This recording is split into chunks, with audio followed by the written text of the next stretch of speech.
बिस्मिल्लाहिर्रहमानिर्रहीम व शाहिदीन व मशहूद। अल्लाह ताला ने इस उम्मत को अल्लाह के नबी अलैहिस्सलातु वस्सलाम के सदक़े और तुफ़ैल बहुत से ऐसे इनामात से नवाज़ा है जो साबिक़ा उम्मतों को अल्लाह ताला ने नहीं दिए। उन इनामात में से एक इनाम अल्लाह की तरफ से जो उम्मत मुहम्मदिया अलैहिस्सलातु वस्सलाम को मिला है वो जुम्मे का मुबारक दिन है। नबी अलैहिस्सलातु वस्सलाम ने फ़रमाया, हज़रत अबू हुरैरा रज़ी अल्लाहु अन्हु की रिवायत है, बुखारी और मुस्लिम के अंदर ये रिवायत मौजूद है कि आप अलैहिस्सलातु वस्सलाम ने फ़रमाया कि जुम्मे का दिन यहूद और नसारा को दिया गया, लेकिन उन्होंने इस दिन के अंदर इख्तिलाफ़ किया। अल्लाह ने उनसे ये दिन वापस ले लिया। फिर अल्लाह ताला ने इस दिन को उम्मत मुहम्मदिया अलैहिस्सलातु वस्सलाम को हिदायत की और अल्लाह ताला ने ये दिन उम्मत मुहम्मदिया अलैहिस्सलातु वस्सलाम को अता किया और इस दिन को अल्लाह ने ईद का दिन बनाया।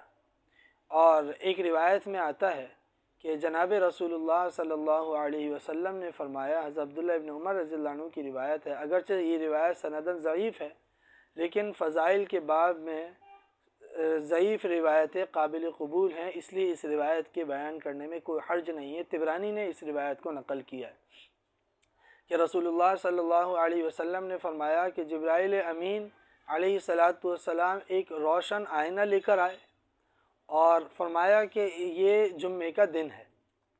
फिर उन्होंने फ़रमाया कि अल्लाह के नबी अलैहिस्सलातु वस्सलाम से कि ए अल्लाह के रसूल, अल्लाह ताला ने जुम्मे का दिन आपको और आपके बाद आपकी उम्मत को अता किया है। और तो जिब्राइल अमीन अलैहिस्सलातु वस्सलाम से नबी अलैहिस्सलातु वस्सलाम ने पूछा, ए जिब्राइल, ये तो बताओ कि हमें इस जुम्मे के दिन से क्या फ़ायदा। तो हज़रत जिब्राइल अमीन अलैहिस्सलातु वस्सलाम ने अर्ज़ किया, अल्लाह के रसूल, अल्लाह ताला ने इस दिन के अंदर एक ऐसी घड़ी रखी है कि जो आदमी उस ख़ास घड़ी में दुआ करेगा तो अल्लाह ताला उसकी दुआ को कबूल फ़रमाएंगे। अगर वो चीज़ जो उसने दुआ में मांगी है अल्लाह ने उसकी तकदीर के अंदर लिख रखी है तो वो चीज़ अल्लाह उसको अता कर देंगे, और अगर वो उसकी तकदीर में नहीं लिखी हुई तो अल्लाह ताला उससे बेहतर चीज़ उसको अता करेंगे। और अगर किसी बुराई से उसने पनाह मांगी तो अल्लाह ताला उस बुराई से उसको पनाह अता फ़रमाएंगे, अगरचे वो बुराई उसके लिए लिख दी गई हो। और नबी अलैहिस्सलातु वस्सलाम ने जिब्राइल अमीन अलैहिस्सलातु वस्सलाम ने नबी अलैहिस्सलातु वस्सलाम से अर्ज़ किया कि अल्लाह के रसूल, इस दिन को यानी जुम्मे के दिन को आखिरत के दिन यौमुल मज़ीद कहा जाएगा। तो अल्लाह के नबी अलैहिस्सलातु वस्सलाम ने इसकी वजह पूछी तो जिब्राइल अमीन अलैहिस्सलातु वस्सलाम ने अर्ज़ किया कि या रसूलल्लाह, जुम्मे के दिन जब जन्नती जन्नत में चले जाएंगे तो उसके बाद जुम्मे का दिन जब भी आएगा तो अल्लाह ताला अपनी कुर्सी पे आला इल्लियीन से नुज़ूल फरमाएंगे और अल्लाह ताला जलवा अफरोज़ होंगे और अपनी तजल्ली ज़ाहिर फरमाएंगे और अपने वजह करीम दिखाएंगे और अल्लाह का दीदार लोग जुम्मे के दिन करेंगे।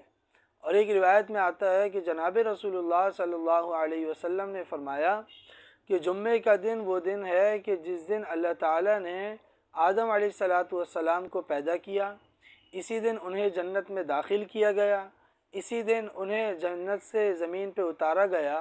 इसलिए कि जो ज़मीन पे आदम अलैहिस्सलातु वस्सलाम का उतरना है ये भी अल्लाह की एक बहुत बड़ी नेमत है, क्योंकि अगर आदम अलैहिस्सलातु वस्सलाम दुनिया में तशरीफ़ न लाते तो ये निज़ाम दुनिया का चलता ही नहीं, और ये इंसानियत का निज़ाम और दुनिया का सारा निज़ाम ये आदम अलैहिस्सलातु वस्सलाम के दुनिया में तशरीफ़ आने के बाद ही शुरू हुआ। तो आदम अलैहिस्सलातु वस्सलाम का दुनिया में आना ये भी अल्लाह की एक बहुत बड़ी नेमत है। तो इस नेमत का जो वक़ू हुआ वो भी जुम्मे के दिन ही हुआ। इसी तरह आदम अलैहिस्सलातु वस्सलाम की तौबा जो कबूल हुई वो भी जुम्मे के दिन हुई। आदम अलैहिस्सलातु वस्सलाम का विसाल हुआ वो भी जुम्मे के दिन हुआ। और एक रिवायत में फ़रमाया कि क़यामत का वक़ू जो होगा वो भी जुम्मे के दिन होगा, और फरमाया कि तमाम दिनों का सरदार ये जुम्मे का दिन है, और सूरज जिन दिनों पर तुलू होता है उनमें सबसे बेहतरीन दिन ये जुम्मे का दिन है। तो जुम्मे के नबी अलैहिस्सलातु वस्सलाम ने अहादीस मुबारका में बहुत सारे फ़ज़ाइल बयान किए, हत्ता कि एक रिवायत में यहाँ तक आता है कि अल्लाह के रसूल अलैहिस्सलातु वस्सलाम ने फरमाया कि जो शख्स जुम्मे के दिन मरेगा तो अल्लाह ताला उसको अज़ाब से महफूज फरमाएंगे और अल्लाह ताला उसको शहीदों में लिखेंगे। तो जुम्मे के दिन के अल्लाह ताला ने अल्लाह के नबी अलैहिस्सलातु वस्सलाम ने बड़े फ़ज़ाइल बयान फरमाए हैं, और जुम्मे का दिन मुसलमानों के लिए ईद का दिन करार दिया गया है। और इसीलिए जुम्मे के दिन के चूँकि फ़ज़ाइल बहुत ज़्यादा हैं इसीलिए आदाब भी ज़्यादा हैं। और ज़माना इस्लाम में इब्तिदान क़ुरून अव्वल के अंदर, क़र्न सानी के अंदर जुम्मे के दिन की बड़ी अहमियत समझी जाती थी और जुम्मे के दिन का बड़ा एहतमाम किया जाता था। और आता है तारीख़ी किताबों में, अहादीस मुबारका के अंदर, कि क़र्न अव्वल के अंदर लोगों का आम तौर पे रिवाज ये था कि सवेरे सवेरे जुम्मे के लिए जुम्मे की नमाज़ के लिए जाते थे। और फरमाया जितना ज़माना दूर होता गया लोगों में इस चीज़ का रिवाज ख़त्म होता गया कि वो जुम्मे की नमाज़ के लिए जल्दी जाएं। तो जुम्मे की चूँकि फ़ज़ाइल ज़्यादा हैं इसलिए आदाब भी बहुत ज़्यादा हैं। रिवायतों में आता है, अहादीस मुबारका के ज़रिए से जुम्मे के दिन के आदाब बयान किए गए। पहली बात यह है कि जुम्मे के दिन की तैयारी जुमेरात से की जाए, क्योंकि जुम्मे के दिन बड़ा मुबारक है। ये दिन अल्लाह ने नमाज के लिए रखा है कि जुम्मे की नमाज़ के लिए सवेरे जाए। तो फरमाया कि बेहतरीन इसमें इंतज़ाम यह है, बेहतरीन इसमें अदब यह है, बेहतरीन काम यह है कि आदमी जुम्मे की तैयारी जुमेरात से कर ले। और तैयारी में क्या क्या चीज़ें हैं ये चीज़ समझने की है। तो पहली बात तो ये समझ लीजिए कि तैयारी में ये बात दाखिल है कि आदमी जुम्मे के दिन के लिए जो कपड़े पहनने हैं, सबसे बेहतर तो ये है कि हर जुम्मा नया जोड़ा पहने। अगर किसी की इतनी इस्तिताअत और इतनी हैसियत नहीं है कि वह हर जुम्मे नया जोड़ा पहन सके, तो कम से कम अदना दर्जा ये है कि साफ़ सुथरे कपड़ा, और जो कपड़े उसके पास मौजूद हैं उनमें जो सबसे बेहतरीन और उम्दा कपड़ा हो वो कपड़ा वो इस्तेमाल करे जुम्मे के दिन के लिए। तो जुमेरात के दिन वो कपड़े धोकर साफ़ सुथरे करके वो कपड़े तैयार करके इस्त्री वगैरह करके रखे। ये जुम्मे की तैयारी में दाखिल है। अलबत्ता बाज़ लोग जुम्मे के दिन के लिए जो गुस्ल करना है वो जुमेरात के दिन कर लेते हैं और कहते हैं ये भी जुम्मे की तैयारी में से है। तो बात दरअसल ये है कि ये जुम्मे की तैयारी में दाखिल नहीं है कि आदमी जुम्मे की तैयारी के लिए जुमेरात के दिन गुस्ल कर ले, बल्कि गुस्ल जो सुन्नत और मुस्तहब है वो फ़ुक़हा फरमाते हैं और अहादीस मुबारका की रोशनी से ये बात वाज़ेह होती है कि वो जुम्मे के दिन ही गुस्ल करना चाहिए, न कि जुमेरात के दिन। तो जुम्मे के दिन इसका एहतमाम करना चाहिए। और बाज़ उलमा फरमाते हैं कि बेहतरीन शख्स जो जुम्मे के दिन से फ़ायदा उठाए, यानी सबसे ज़्यादा जुम्मे के दिन से फ़ायदा उठाने वाला वो शख्स है जो जुम्मे के दिन की तैयारी जुमेरात से करे। और तैयारी में जिस तरह कपड़े का साफ़ सुथरा करना है, इसी तरह खुशबू अगर आदमी के पास मौजूद ना हो तो वो खुशबू ख़रीद ले, उसको रख ले कि जो जुम्मे के दिन इस्तेमाल करनी है। तो फरमाया कि सबसे बेहतरीन चीज़ के जुम्मे की जो तैयारी में दाखिल है वो जिस तरह कपड़े और खुशबू वगैरह का इंतज़ाम और अहतमाम करना है, वो उसमें ये भी दाखिल है कि आदमी जुमेरात के दिन से ही अल्लाह के नबी अलैहिस्सलाम पर दुरूद व सलाम, कसरत से इस्तिग़फ़ार और ज़िक्र व तिलावत का अहतमाम करे। ये जुम्मे की तैयारी में ये भी दाखिल है। और हदीस मुबारका में आता है दूसरी चीज़ जो अदब के तौर पर बयान फरमाई कि आदमी जुम्मे के दिन सुबह सवेरे गुस्ल कर ले। तो हदीस मुबारका में आता है अल्लाह के नबी अलैहिस्सलाम ने फरमाया, बुखारी और मुस्लिम के अंदर ये रिवायत मौजूद है, गस्लु यौमिल जुमुअती वाजिबुन अला कुल्लि मुहतलिम। फरमाया कि जुम्मे के दिन गुस्ल करना हर उस शख्स के ऊपर वाजिब है जो जुम्मे की नमाज के लिए हाजिर हो। और एक रिवायत जो हज़रत अब्दुल्लाह इब्न उमर रज़ियल्लाहु अन्हु से मरवी है, हज़रत नाफ़े रज़ियल्लाहु अन्हु की रिवायत से, वो फरमाते हैं, ये भी बुखारी और मुस्लिम के अंदर रिवायत मौजूद है कि अल्लाह के नबी अलैहिस्सलाम ने फरमाया कि जुम्मे के लिए जो शख्स आना चाहे, जुम्मे के लिए जो शख्स आए तो उसके लिए ज़रूरी है कि वह गुस्ल करके आए। मन अतल जुमुआ फलियग़तसिल, जो जुम्मे की नमाज़ के लिए आए तो चाहिए कि उसको कि वो गुस्ल कर ले। और अगरचे गुस्ल करना इसके अंदर फ़र्ज़ और वाजिब नहीं है, सुन्नत है, मुस्तहब है, इसको फ़र्ज़ के दर्जे में रखना ये ज़ियादती है। और हज़रत उस्मान रज़ियल्लाहु अन्हु की रिवायत से ये बात मालूम होती है कि हज़रत अबू हुरैरा रज़ियल्लाहु अन्हु फरमाते हैं कि अमीरुल मोमिनीन हज़रत उमर रज़ियल्लाहु अन्हु खुतबा दे रहे थे। हज़रत उस्मान रज़ियल्लाहु अन्हु तशरीफ़ लाए ताख़ीर से। हज़रत उमर रज़ियल्लाहु अन्हु ने उनसे पूछा कि उस्मान इतनी ताख़ीर से क्यों आए? तो हज़रत उस्मान रज़ियल्लाहु अन्हु कहने लगे कि ए अमीरुल मोमिनीन, जैसे ही मैंने जुम्मे की अज़ान सुनी मैं फ़ौरन मस्जिद की तरफ वज़ू करके चला आया। तो हज़रत अमीरुल मोमिनीन उमर फ़ारूक रज़ियल्लाहु अन्हु ने इसको मायूब समझा और बुरा जाना कि एक तो ताख़ीर से भी आ रहे हैं और उसके ऊपर से वज़ू करके आ रहे हैं। तो फरमाने लगे, आपको तो मालूम है कि नबी अलैहिस्सलाम ने जुम्मे के दिन गुस्ल का हुक्म दिया। तो हज़रत उस्मान रज़ियल्लाहु अन्हु फरमाते हैं कि मैंने अमीरुल मोमिनीन हज़रत उमर रज़ियल्लाहु अन्हु से अर्ज़ किया कि अमीरुल मोमिनीन, बात दरअसल ये है कि मैंने नबी अलैहिस्सलाम से सुना है कि जो शख्स जुम्मे के दिन वज़ू कर ले उसने भी अच्छा किया, और जो शख्स जुम्मे के दिन गुस्ल करे तो उसने बहुत ही अफजल काम किया। तो जुम्मे के दिन अगर कोई शख्स वज़ू करके जुम्मे की नमाज़ के लिए आता है तो इसकी भी इजाज़त है। अलबत्ता गुस्ल करना जुम्मे के दिन ये सुन्नत है और बाज़ उलमा के नज़दीक जुम्मे के दिन गुस्ल करना ये वाजिब है। तो दूसरा अदब यह है कि जुम्मे के दिन सुबह सवेरे गुस्ल कर लेना चाहिए और ताकि जितना जल्दी गुस्ल करेगा, जितना जल्दी जुम्मे की तैयारी करेगा, तो उतना जल्दी जुम्मे के लिए जाने में उसको सहूलत और आसानी होगी। तीसरी चीज़ जो जुम्मे के आदाब में बयान की जाती है, हदीस मुबारका की रोशनी से मालूम होती है, वो ये है कि जुम्मे के दिन ज़ीनत इख्तियार करें। ज़ीनत में क्या क्या चीज़ें दाखिल है? तो ज़ीनत में साफ़ सुथरे कपड़े का पहनना, इसी तरह ज़ीनत के अंदर नाखूनों का तराशना भी दाखिल है। हज़रत अब्दुल्लाह इब्न मसूद रज़ियल्लाहु अन्हु की रिवायत के अंदर आता है कि फरमाते थे कि जो शख्स नाखून तराशे, नबी अलैहिस्सलाम के तरफ से नकल किया करते थे कि जो शख्स नाखून तराशे, अल्लाह ताला उससे, फरमाते थे कि जो शख्स नाखून तराशेगा तो अल्लाह ताला उससे बीमारी को ख़त्म कर देगा और शिफा अल्लाह ताला उसको अता फ़रमाएंगे। तो नाखून जुम्मे के दिन तराश लेना चाहिए। इसी तरह साफ़ सुथरे कपड़े पहनना चाहिए। हज़रत इमाम शाफ़ी रहमतुल्लाह अलैह का कौल है कि जो शख्स साफ़ सुथरे कपड़े पहनने का एहतमाम करेगा तो अल्लाह ताला उससे रंज को दूर कर देंगे, और जो शख्स खुशबुओं का एहतमाम करेगा तो अल्लाह ताला उसकी अक़ल को ज़्यादा कर देंगे, दिमाग को तेज़ कर देंगे। तो जुम्मे के दिन साफ़ सुथरे कपड़े पहनना, नाखूनों का तराशना और बदन के ज़ायद बाल, इजाफ़ी बालों को साफ़ कर लेना, इसी तरह मूँछों को तराशना है और दाढ़ी को बढ़ाना है। ये एक समझने की बात है। हमारे यहाँ आम तौर पे अब इस चीज़ का रिवाज चल पड़ा है कि लोग आम तौर पे मूँछें बढ़ाते हैं और दाढ़ी को कटाते हैं।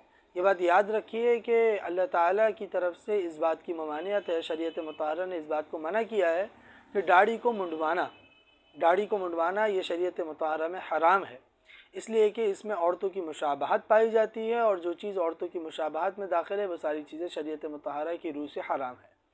तो और एक हदीस में आता है खालिफुल मुशरिकीन, अल्लाह के नबी अलैहिस्सलाम ने फरमाया मुशरिकीन की मुखालफत करो कि मूँछें कटाओ और दाढ़ी बढ़ाओ। और आजकल भी लोग फ़ैशन के अंदर और लिबरलिज़म के अंदर के जो लोग गैरों से मुतासिर हैं, यहूदी लॉबी के अंदर भी और दीगर गैर बद्दीन लोग भी दाढ़ी को कटाते हैं, मूँछें बढ़ाते हैं, या अगर मूँछें ना भी रखें तो दाढ़ी को कटाते हैं।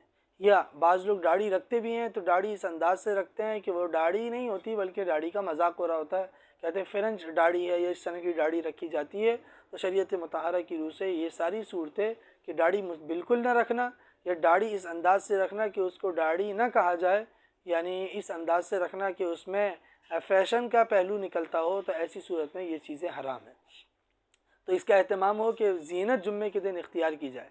लेकिन अगर किसी शख्स ने जुम्मे के दिन से पहले नाखून वगैरह तराश लिए हैं, बदन के ज़ायद बाल साफ़ कर लिए हैं, तो फिर मज़ीद जुम्मे को साफ़ करने की, जुम्मे के दिन नाखून तराशने की ज़रूरत नहीं रहती, इसलिए कि मखसूस ज़ीनत है। अगर पहले ही हासिल कर लिए तो फिर जुम्मे के दिन ज़ीनत हासिल करने की ज़रूरत, इस माना में कि जो काम पहले कर लिए उन कामों को दोबारा करने की ज़रूरत नहीं है। बाकी गुस्ल जुम्मा, साफ़ सुथरे कपड़े पहनना और खुशबू लगाना, इसका एहतमाम जुम्मे को करना चाहिए। इसी तरह चौथी चीज़ जो जुम्मे के आदाब में बयान की जाती है वो ये है कि जुम्मे की नमाज के लिए सवेरे जाना। हदीस मुबारका में आता है, अल्लाह के नबी अलैहिस्सलाम ने फरमाया जो जुम्मे की नमाज के लिए सबसे पहले मस्जिद में दाखिल होता है, जामे मस्जिद में जाएगा तो अल्लाह ताला उसको एक ऊँट कुर्बान करने के बराबर सवाब अता करेंगे। जो दूसरे नंबर पे जाएगा तो अल्लाह ताला उसको एक गाय कुर्बान करने के बराबर सवाब अता करेंगे। जो तीसरे नंबर पे जाएगा तो अल्लाह ताला उसको एक मेंढा कुर्बान करने के बराबर सवाब अता करेंगे। जो चौथे नंबर पे जाएगा तो उसको एक मुर्गी कुर्बान करने के बराबर सवाब मिलेगा, और जो इसके बाद जाएगा उसको अंडा उसका सदका करने का सवाब मिलेगा। फरमाया जो आज़ान के यानी इमाम जब मिंबर पे बैठ जाए, बुखारी शरीफ के अंदर आता है जब इमाम मिंबर पे बैठ गया, अब उसके बाद जब कोई शख्स दाखिल होगा तो ऐसे शख्स को सिर्फ नमाज का फ़रीज़ा तो उसके ज़िम्मे से उतर जाएगा, जुम्मा तो उसका अदा हो जाएगा, उसको किसी किस्म का कोई सवाब नहीं मिलेगा। इसलिए कि जब इमाम मिंबर पे बैठ जाता है, जुम्मे की अज़ान शुरू हो जाती है, तो फ़रिश्ते अपना दफ्तर जिसमें वो नाम लिख रहे होते हैं वो बंद करके मुअज़्ज़िन की अज़ान को और इमाम के खुतबे को सुनने में मशगूल हो जाते हैं। तो इसलिए एहतमाम करना चाहिए कि जुम्मे की नमाज के लिए जल्द अज़ जल्द पहुँचें। इसी तरह हदीस मुबारका में आता है, अल्लाह के नबी अलैहिस्सलाम ने फरमाया कि 3 चीज़ों का सवाब ऐसा है कि जो शख्स कि अगर किसी शख्स को मालूम हो जाए तो वो कभी ना छोड़े। तो उसमें से एक चीज़ अल्लाह के रसूल अलैहिस्सलाम ने बयान फरमाई कि अज़ान देना, दूसरी चीज़ बयान फरमाई सफ़े अव्वल का एहतमाम करना, और तीसरी चीज़ बाज़ रिवायतों में आता है कि अल्लाह के नबी अलैहिस्सलाम ने फरमाया सुबह सवेरे नमाज के लिए जाना, और बाज़ रिवायतों में आता है कि तीसरी चीज़ बयान फरमाई जुम्मे के लिए सवेरे जाना। और इमाम अहमद रहमतुल्लाह अलैह से मनक़ूल है, फरमाया इन तीनों चीज़ों में सबसे अफजल चीज़ जुम्मे के लिए सवेरे जाना है। फरमाया जो शख्स जुम्मे के लिए सवेरे जाता है तो अल्लाह ताला उसको बहुत बड़ा अजर अता फ़रमाते हैं। और एक रिवायत में यहाँ तक आता है कि नबी अलैहिस्सलाम ने फरमाया कि जो शख्स जुम्मे के लिए जल्दी जाने का एहतमाम करता है, फिर किसी दिन किसी जुम्मे को वो अपने वक्त पे नहीं पहुँच पाता, तो फरिश्ते उसको तलाश करते हैं और अल्लाह ताला से दुआ करते हैं कि अल्लाह का मुफलिसी की वजह से अल्लाह ये शख्स अपने वक्त पे जुम्मे के लिए नहीं आ सका, तो अल्लाह तो इसको गनी कर दे, और अगर बीमारी की वजह से नहीं आ सका तो अल्लाह तो उसको शिफा दे दे, और अल्लाह अगर ये किसी काम में मसरूफ़ियत की वजह से जुम्मे के लिए अपने वक्त पे नहीं आ सका तो अल्लाह इसको फ़ुर्सत देकर अल्लाह इसको जुम्मे के लिए हाज़िरी का मौका दे दे। अल्लाह अगर खेल और लहव लाब की वजह से और गफलत की वजह से जुम्मे के लिए हाज़िर नहीं हो सका तो ये अल्लाह इसको अपनी तरफ मुतवज्जे करके जुम्मे के लिए आने की तौफ़ीक़ अता फ़रमा दे। तो इतने बड़े फ़ज़ाइल जुम्मे के लिए जल्दी जाने के ऊपर अल्लाह के नबी अलैहिस्सलाम ने इरशाद फरमाए हैं। और जैसा भी मैंने रिवायत बयान करी कि क़र्न अव्वल के अंदर इस चीज़ का बहुत ज़्यादा एहतमाम किया जाता था कि लोग सुबह सवेरे जुम्मे की नमाज़ के लिए जामे मस्जिद में हाज़िर हो जाते थे। और अब्दुल्लाह इब्न मसूद रज़ियल्लाहु अन्हु की रिवायत के अंदर आता है, फरमाया करते थे मेरा मामूल था कि मैं जुम्मे की नमाज़ के लिए सबसे पहले जाता था। एक दफ़ा ऐसा हुआ कि जब मैं जुम्मे की नमाज़ के लिए सवेरे पहुँचा तो मैंने देखा कि 3 आदमी पहले से मौजूद हैं, तो मुझे अपने ऊपर अफसोस हुआ कि और अपनी तरफ मुखातब होकर मैंने अपने आप को इताब किया कि अब्दुल्ला कि आज तू उन चारों में चौथा क्यों है, तू तो पहला होना चाहिए था। तो क़र्न अव्वल के अंदर इस बात का लोग एहतमाम करते थे कि जुम्मे की नमाज़ के लिए सवेरे जाएँ। और पहली वो बिदअत जो उम्मत मुस्लिमा में शुरू हुई, वो फरमाते हैं बाज़ उलमा ने लिखा है, वो पहली बिदअत जुम्मे के लिए ताख़ीर से जाना है। तो जुम्मे की नमाज़ के लिए जल्दी जाने का एहतमाम करना चाहिए। इसी तरह जब मस्जिद के अंदर पहुँच गए तो इमाम के करीब बैठना चाहिए और ख़ुतबे को तवज्जो से सुनना चाहिए। ख़ुतबे के दौरान गुफ्तगू करना शरीयत में इसको बहुत ज़्यादा नापसंद किया गया है, बल्कि खुतबा शुरू होने के बाद तो नमाज़ पढ़ने की भी इजाज़त नहीं है, बल्कि शरीयत मुतहरा का हुक्म व फतवा मसला ये है कि अगर इमाम मिंबर पे बैठ गया तो अब नमाज ना पढ़ी जाए। और एक रिवायत में आता है कि हज़रत अल्लाह के नबी अलैहिस्सलाम खुतबा दे रहे थे, एक आयत तिलावत फरमाई, तो हज़रत अबू ज़र रज़ियल्लाहु अन्हु बैठे हुए थे हज़रत उबई इब्न काब रज़ियल्लाहु अन्हु के बराबर में। तो हज़रत अबू ज़र रज़ियल्लाहु अन्हु ने हज़रत उबई इब्न काब रज़ियल्लाहु अन्हु से पूछा कि ए उबई, ये बताओ ये आयत कब नाजिल हुई जो रसूलुल्लाह सल्लल्लाहु अलैहि वसल्लम ने तिलावत फरमाई। तो हज़रत उबई रज़ियल्लाहु अन्हु ने उनको खामोश करा दिया इशारे से। और जब नमाज़ ख़त्म हो गई तो हज़रत अबू ज़र रज़ियल्लाहु अन्हु से फरमाने लगी, अबू ज़र तुम्हें नमाज का कोई सवाब नहीं मिला। तो हज़रत अबू ज़र रज़ियल्लाहु अन्हु अल्लाह के रसूल अलैहिस्सलाम के पास तशरीफ़ लाए और शिकायत की कि उबई ने ऐसा कहा है। तो नबी अलैहिस्सलाम ने फरमाया कि उबई ने सच कहा है, ऐसी ही बात है। फरमाया कि जुम्मे के इमाम जब खुतबे के लिए बैठ जाए, मिंबर पे बैठ जाए, तो उसके बाद कलाम नहीं करना चाहिए, क्योंकि नमाज तक पढ़ना जो अल्लाह का एक हुक्म है, एक बहुत बड़ी इबादत है, उसकी जब ममानियत कर दी गई तो बात करने का दर्जा तो बहुत बाद में है। तो नबी अलैहिस्सलाम ने भी इसकी ममानियत फरमाई और यहाँ तक फरमाया कि अगर कोई तुमसे कोई बात भी पूछे तो उसको ज़बान से नहीं बल्कि इशारे से या कंकरी मार कर, चूँकि उस ज़माने के अंदर हमारे यहाँ तो पक्की मस्जिदें होती हैं, उस ज़माने में मस्जिदें कच्ची होती थी, तो वहाँ पे कंकर आम तौर पे पड़े हुए होते थे। तो फरमाया कंकर मार के उसको मना कर दो कि बात ना करे।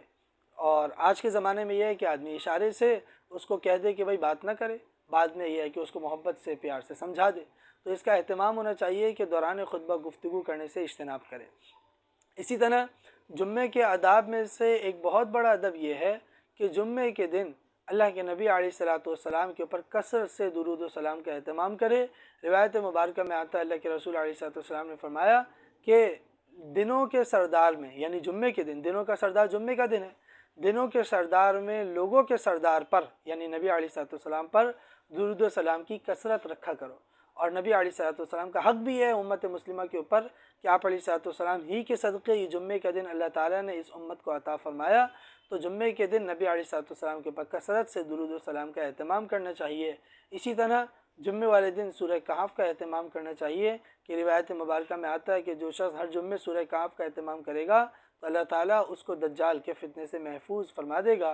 तो इन सारे फ़ज़ाइल को महफूज करके इन सारे आदाब की रियायत हर फ़र्द उम्मत के लिए ज़रूरी है। अल्लाह हम सब को तौफ़ीक़ अमल अता फ़रमाए। व आख़िरु दावाना अनिल हम्दुलिल्लाहि रब्बिल आलमीन।